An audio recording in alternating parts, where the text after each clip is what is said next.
Neville Darrell, the Shadow Education Minister, argues while it is regrettable that the Ministry of Education and the Bermuda Union of Teachers are at odds over the protocols and how the Terra Nova test is administered, there is a larger issue which is not being addressed: the issue of what is being measured and how what is measured is similar over time. One only has to look at the 1996 report on education, when the California Achievement Test was the yardstick being used to measure the performances of public school students. This to see how the more things change in the public school system, the more they stay the same. I looked at the test scores, even though the format was slightly different. The scores were not very different from the scores that we had been receiving with the Terra Nova test, which we put in place in 2000.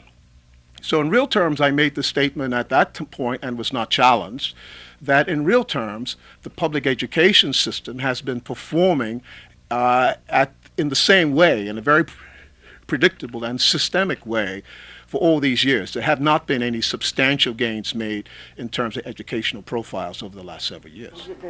Mr. Darrell believes we need to measure students' performance, but in a way which ensures the presence of structural processes which build greater capacities for success in the public school system. There's a need to pursue teacher licensing and certification. There's a need to put in place teacher effectiveness tests to sort of get a measure of teacher effectiveness in the classroom, to also measure the overall performance of a school, to see how that school is performing, whether it has the resources it needs to bring about the success.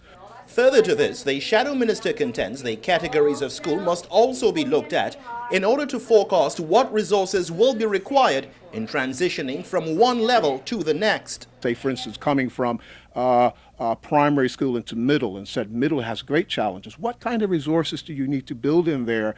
Particularly, that's when the scores really start to flatten and start to fall off when you get to the middle school levels. What do you need to do what do you need to put into those levels to ensure that you're building greater capacities for academic success throughout? That's why I've been talking about these diagnostic tools in and of themselves. Together, they are a systems approach that should have the benefit of creating greater levels of success and heightened performance in the public school system.